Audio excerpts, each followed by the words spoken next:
มาสบายดีมื้อนี้มารีวิวย้ายบ้านเนาะ4 ตัวไปทางดงโพสีตัวนี้มัน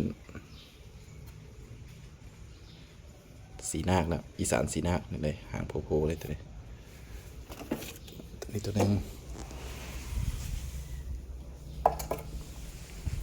แล้วก็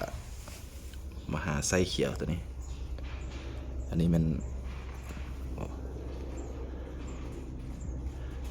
เนาะตัวใหญ่เลยตัวนี้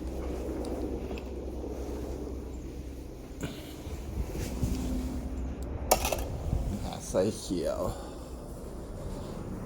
แล้วก็ตัวนี้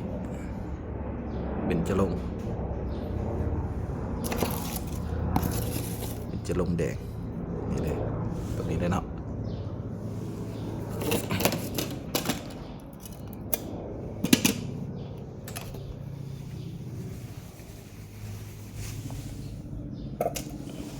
จะลงแดง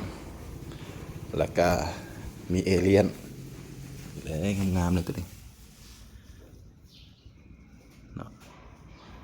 เดี๋ยวป่าเมนได้ตามนี่เลยอันนี้มันน้องซ้ายไปกับวิดีโอคอลเบิ่งเลยเนาะเลือกป่าคนให้เบิ่งตัวจริงก่อนเนาะจึงฝากไป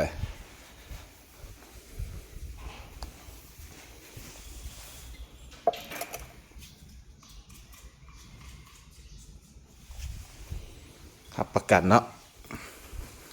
ตัวนี้ตัวแถมอันเนี้ย แถมไปตัวหนึ่งตามนั้นนะใครสนใจเข้ามาเลือกเบิ่งได้เนาะสถานที่ตั้งเป็นบ้านเราเมืองสีโคตรนครหลวง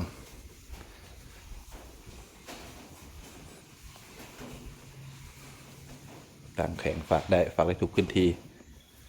ได้